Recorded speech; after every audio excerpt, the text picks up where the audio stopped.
Bonjour Serge Federbusch. Bonjour. Venu soutenir Éric Zemmour. Absolument. D'abord, soutenir. Il a reçu un prix. oui, il n'a pas besoin de mon soutien, il se soutient bien lui-même et il y a beaucoup de gens qui le soutiennent. En effet. Mais c'est un vieil ami d'abord.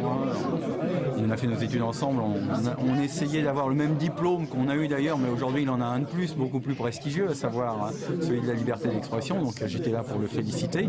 Et puis effectivement pour le défendre aussi, parce que c'est quelqu'un qui a beaucoup de talent, et en particulier le talent de réussir à susciter des réactions négatives et des procès à un moment où les forces qui veulent museler la liberté d'expression s'y prennent plutôt différemment en étouffant et par l'indifférence. Là donc ça prouve à quel point son côté poil à gratter est puissant.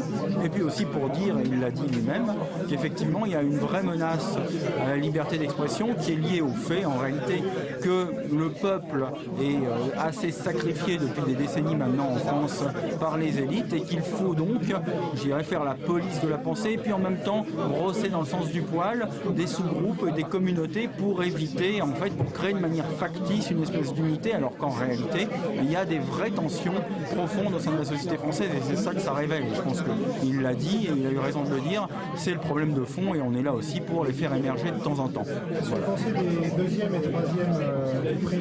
Alors moi, Dieudonné, bon, il y a des choses qu'il a dites et qu'il a faites et qui me revenaient pas du tout.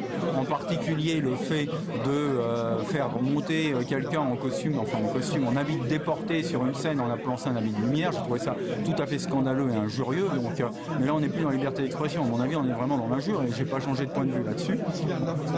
À part ça, quand il prend des positions politiques pour dire ce qu'il veut sur les juifs, le sionisme, etc. Moi, bon, je pense que c'est du fantasme et de la crétinerie politique, mais il a le droit de le dire. Et effectivement, bon, je trouverais scandaleux qu'il soit pas en position de le dire et qu'on veuille lui casser la gueule pour ça. Bon, ce sont des sornettes, ce sont des sottises, mais qu'ils le disent. À la limite, plus il va le dire, plus il se déconsidérera. Donc moi, ça me pose aucun problème de ce point de vue-là, quoi. Et je pense que la liberté d'expression doit être extrême et que rien ne doit la contraindre, sauf effectivement l'appel direct à de la criminalité ou de la haine, ou alors effectivement la dénonciation calomnieuse et la diffamation. Mais ça, c'est normal que si quelqu'un dit publiquement que vous avez un compte en Suisse ou que vous avez fait ci ou ça, quand c'est complètement faux, les gars en répondent devant la justice. Mais en dehors de ça, parce que sinon c'est votre propre liberté qui est mise en cause, mais en dehors de ça, il n'y a aucun motif pour interdire à qui que ce soit de proférer quoi que ce soit, et je suis très favorable, moi, à ce qu'on inscrive dans la Constitution française un droit à la liberté d'expression, comme les Américains l'ont. On a inscrit l'abolition de la peine de mort, on devrait inscrire tout autant le droit absolu à la liberté d'expression. Ça devrait être un principe constitutionnel véritablement un droit de l'homme. C'est l'un des premiers des droits de l'homme, parce que si on ne peut pas s'exprimer, tous les autres de toute façon pourront à un moment ou à un autre passer sous le boisseau et sous le tapis.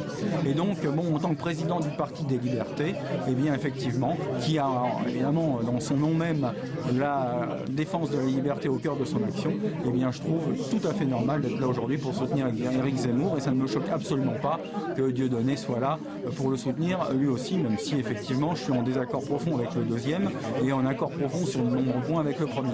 Merci beaucoup. Voilà.